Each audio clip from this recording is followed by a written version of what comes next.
কলকাতার নায়িকাদের থেকে আমাদের বাংলাদেশের নায়িকারা কোনো অংশে কম না। ইদিকা পলের অ্যাক্টিংটা অনেক ভালো ছিল, তবে প্রিয়তমা সিনেমায় বেশি ভালো লেগেছে। বরবার সিনেমায় এতটা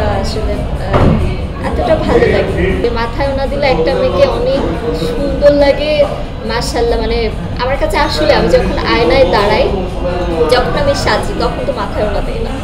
তো যখন আমি হেয়ারটা সেট করে মাথায় ওনা দিই, তখন আমার কাছে মনে হয় যে মাথায় ওনা ছাড়ার থেকে মাথায় ওনা যখন দিই, তখন আমাকে আরও বেশি সুন্দর লাগে। এই জন্য আসলে মাথায় ওনা দিই, আমার ভালো লাগার থেকে। আমি না ইন্ডাস্ট্রিতে আসার আগে আমি আমার মাকে দেখেছি সবসময় বোরকা মুখটুক থেকে চলতে, এবং আমার বোনরাও পর্দা করে। তো আমি আসলে চেষ্টা করেছি, আমি ইন্ডাস্ট্রিতে আসার আগে আমি যখন স্পোর্টসটা ছেড়ে দিই, তারপর আমি ট্রাই করেছি মানে পরিবারের কথা মতো চলা।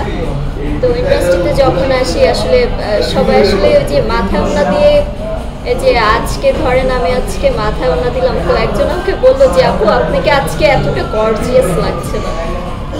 কথাটা শুনে আমি বললাম যে কেন, আজকে আমি মাথায় ওনা দিয়েছি এজন্য আমাকে গর্জিয়াস লাগছে না?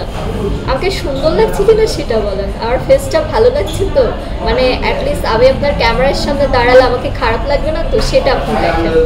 বলে না না ঠিক আছে।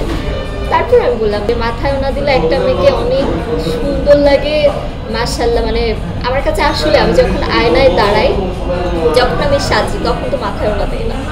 তো যখন আমি হেয়ারটা সেট করে মাথায় ওনা দিই, তখন আমার কাছে মনে হয় যে মাথায় ওনা ছাড়ার থেকে মাথায় ওনা যখন দিই, তখন আমাকে আরও বেশি সুন্দর লাগে। এই জন্য আসলে মাথায় ওনা দিই, আমার ভালো লাগার থেকে। কলকাতার নায়িকাদের থেকে আমাদের বাংলাদেশের নায়িকারা কোনো অংশে কম না। তো সাকিব খান ভাই প্রত্যেকটা হিরোইনের সাথে কাজ করেছে বাংলাদেশে। তো তার গল্প অনুযায়ী যদি মনে হয়েছে যে ইদিকা পলকে বেটার মনে হয়েছে, সাকিব খান ভাইয়া নিয়েছেন। তো বাংলাদেশি হিরোইনকে কেন নিচ্ছে না, এটা একমাত্র ব্যক্তিগত ব্যাপার সাকিব খান ভাইয়া, এখানে আমি কোনো কমেন্টস করতে চাই না। তবে যে ভালো অভিনয় করবে, যার গল্পের সাথে যায়, তার সাকিব খান ভাইকে নিতেই হবে। তবে একটা জায়গায় স্থিরভাবে আটকে থাকলে তো হবে না।